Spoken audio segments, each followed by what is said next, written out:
Salam, Biologiya 8-ci sinif 1-ci hissədən mövzumuz olacaqdır 3.2 insanın ürəyinin quruluşu və işi. Burada bax, ürəyinin təsviri verilibdir. Bildiyiniz kimi döş boşluğunda yerləşir. Kütləsi təqribən 300 qram olan ürək 10 illərlə işləyir. Bütün orqanları aramsız olaraq qanla təchiz edir. Soruşulur, insan ürəyinin quruluşu necədir? Bildiyiniz kimi insan ürəyi 4 kameralıdır. Bütöv ara kəsmə ilə sağ və sol hissələrə ayrılır.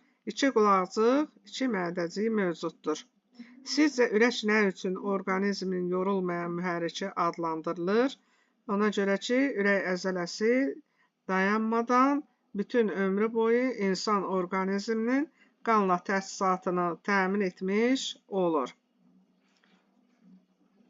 Ürəyin quruluşuna gəlincə, dedik ki, döş boşluğunda yerləşir. Ürək xaricdən 2 qat pərdə ilə perikard adlanır, örtülüdür. Onun pərdələrin arasında maye mövcuddur ki, bu maye ürək əzələsinin yığılıb boşalması zamanı sürtünməni aradan qaldırmış olur. İnsanın ürəyi bütöv ara kəsmə ilə sağ-sol hissələrə ayrılır. Məməlilərdə də belədir. Sağ və sol hissələrdə qan tərkibinə görə bir-birindən fərqlənmiş olur. Belə ki, insan ürəyində qanın qarışması, yəni arterialla venoz qanın qarışması yoxdur. Belə ki, sağ qulaqcıq, sağ mədəcikdə venoz qan, sol qulaqcıq, sol mədəcikdə isə arterial qan mövcuddur. Bildiyiniz kimi, insanda 2 qan dövranı var. Biri böyük qan dövranı, hansı ki, o başlayır sol mədəcikdən, sol aorta qövsü ilə bütün bədənə arterial qan daşınır, qidalı maddələri daşıyır, oksigeni daşıyır. Sonra isə karbon qazını, parçalanma məhsullarını yığaraq aşağıdan aşağı boş vena, yuxarıdan yuxarı boş vena vasitəsilə venoz qan sağ qulaqcığa gətirilmiş olur. Buna yanaşı insanda ağciyər dövranı da var ki, ağciyər çöküyü arteriyası sağ mədəcikdən başlayır.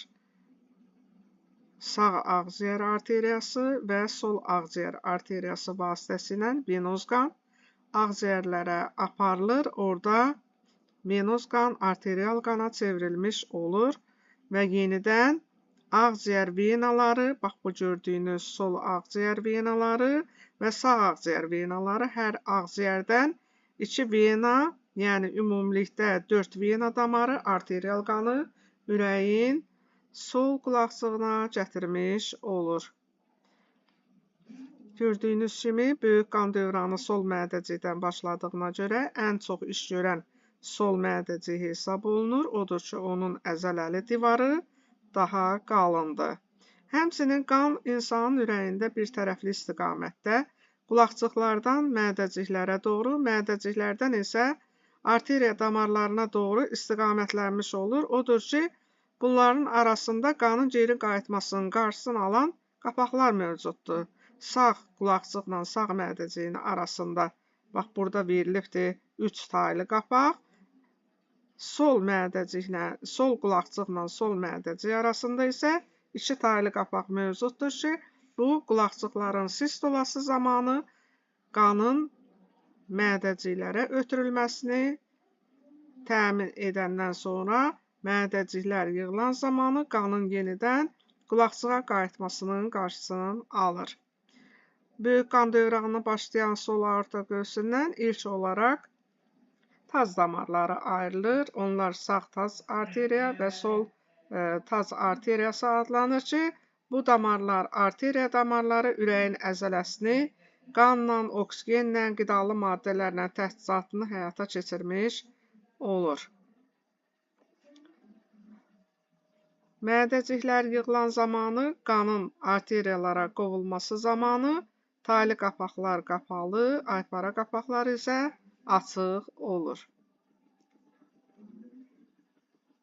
Burada məməli heyvanların ürəyin quruluşunun tədqiqi, yəni necə, hansı quruluşdadır, hansı kameralardan ibarətdir. Özünüz də bunu həyata keçirə bilərsiniz. Bizdən soruşulur, müzakirə edin. Ürəyin hansı mədəciyinin divarı daha qalındır? Sizcə nə üçün? Qeyd elədik ki, sol mədəci daha qalın əzələyə malikdir. Çünki ən çox yük, ən çox deməli iş görən sol mədəcikdir. Belə ki, qanı bütövlükdə böyük qan dövranına ötürülməsi sol mədəciklər vasitəsilə həyata keçirilir. İkinci, ürəkdəki qapaqlar qanın fəaliyyətində nə kimi rol oynayır? Mən qeyd elədim ki, qanın bir tərəfli istiqamətdə qulaqçıqlardan mədəciyə, mədəciklərdən arteriyalara ötürülməsini təmin edən həm qulaqçıqlar, həm də mədəciklərlə arteriyalar arasında olan qapaqlar mövcuddur ki, onların köməyi vasitəsilə qan bir tərəfli istiqamətdə hərəkət edir. Burada qulaqçıqlarla mədəcik arasında dedik ki, taylı qapaqlar, mədəciklərlə arteriyalar arasında isə aypara qapaqlar mövcuddur. Düşün, müzakirə et. Bəzi ürək qüsurları zamanı taylı yaxud aypara qapaqlar öz funksiyalarını tam icra edə bilmədikdə hansı fəsadlar baş verə bilər? Qeyd elədik ki, qan qulaqçıqlardan mədəciyə, mədəciklərdən isə arteriyalara doğru ötürülür və bu işdə ürəyin qapaqları ona köməklik göstərir.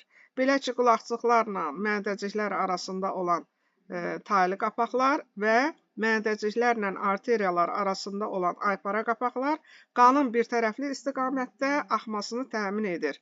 Bu qapaqlarda çatışmamazlıqlar olduqda qanın bir hissəsi yenidən, yəni taylı qapaqlarda çatışmamazlıq olduqda mədəcik yığılan sistolası mədəciyin sistolası zamanı qanın bir hissəsi yenidən qulaqçıqlara qayıda bilər və yaxud da aypara qapaqlarda çatışmamazlıq olanda isə arteriya damarlarına qovulmuş qanın bir hissəsi yenidən mədəciklərə qayıda bilər ki, bu da ürəyin fəaliyyətini pozmasına və qan dövranının pozulmasına gətirib çıxarır.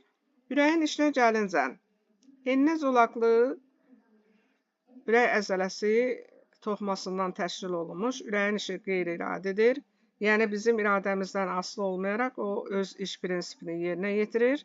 Orqanizmimizi qanla, qidalı maddələrlə təmin edir, karbon qazının və parçalanma məhsullarının orqanizmlərin kənarlaşdırılmasında rol oynayır. Ürək əzələsində davamlı olaraq oyanma əmələ gətirən xüsusi hüceyrələr qrupu vardır. Bu oyanmanın ürək kameralarının əzələvi divarına ötürülməsi sayəsində əvvəlcə qulaqçıqlar, sonra isə mədəciklər yığılır. Ürəyin fəaliyyəti qulaqçıq və mədəcik əzələlərinin ritmik olaraq təkrarlanan yığılma və boşalmalarından ibarətdir. Ürəyin bir dəfə sistolası, yəni yığılması və diastolası, boşalması ürək döyünməsi adlanır. Hər bir ürək döyünməsi, yəni ürək sikli hesab olunur ki, o 0,8 saniyə davam edir və 3 fazadan ibarətdir. Əlbəttə ki, bu normal vəziyyətdən söhbət gedir. Burada birinci faza, bildiyiniz kimi birinci faza qulaqçıqların sistolasıdır, yəni qulaqçıqlar özündən daxil olduğu qanı mədəciklərə ötürür. Bunun üçün taylı qapaqlar açılmış vəziyyətdə olur, aypara qapaqlar isə bağlı olur. Qan qulaqçıqlardan mədəciklərə açılır. Bunun üçün 0,1 saniyə vaxt lazım gəlir. Yəni, qulaqçıqların sistolası 0,1 saniyəyə çəkir.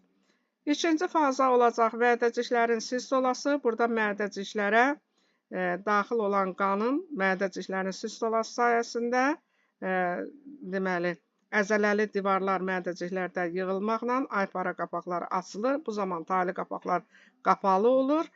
Qan sağ mədəcikdən ağciyər kütüyü ilə, sol mədəcikdən isə aortaya qovulur. Üçüncü fazamız ümumi diastola adlanır, hansı ki 0,4 saniyəyə çəkir. Belə nəticəyə gəlir ki, ümumi faza ürək döyüntüsünün, yəni bir ürək siklinin 0,8 saniyəlik şəraitində təqribən yarısını 0,4 saniyəsini əhatə etmiş olur. Bu fazanın əvvəlində həm taylı, həm də aypara qapaqlar bağlı olur. İri vena damarları ilə gələn qan əvvəlcə qulaqçıqlara, sonra isə mədəciklərə dolur və beləliklə ürəyin ritmik olaraq döyünməsi baş verir ki, hansı ki, dedik ki, bir sikl 0,8 saniyə bərabərdir.